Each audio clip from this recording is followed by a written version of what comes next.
magpapalit lang po ng Magkano ba pera mo? 50 pesos. Kuya, 100 to. Magkano po ito? 40 lang binigay ni ate. Te, 40 lang yung binigay mo, te.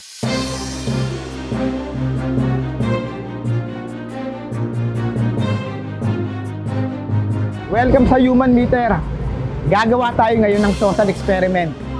Titignan natin ang reaksyon ng mga tao kapag ang bulag ay nagpapalit ng 100 at pinalitan ng 40 pesos. Tara, samahan niyo na ako. Te, papalit ng bariya, te.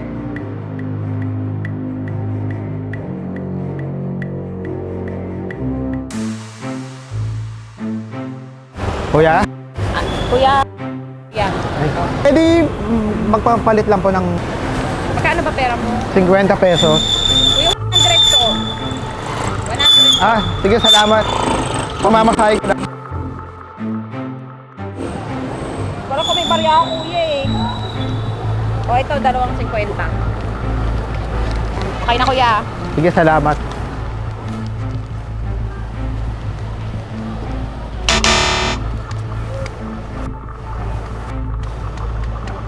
Pwedeng papalit lang. Pamamasahe ko lang. 50. 100 to, kuya. O sige, ano, papalit lang po. Pamamasahe ko lang.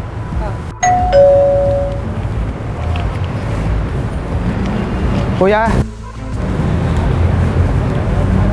Kuya. Tama ba nung binigay niya? Hindi po. Magkano po ito? 40 lang binigay ni ate. Ah, 40 lang.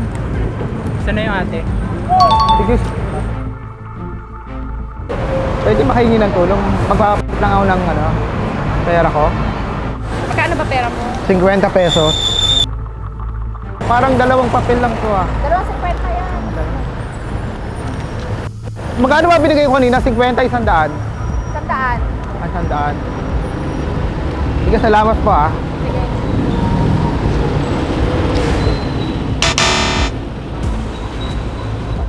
Sige, pwedeng papapalit. 20, 25. Kuya, 100 to. Ay, 100. Opo. Sige, salamat. Okay. Pang ano lang, pamamasahe ko lang. Te, 40 lang yung binigay mo, te. Te! Kuya, magkano ba pera ko? 100, te! Kasi, 100. Te!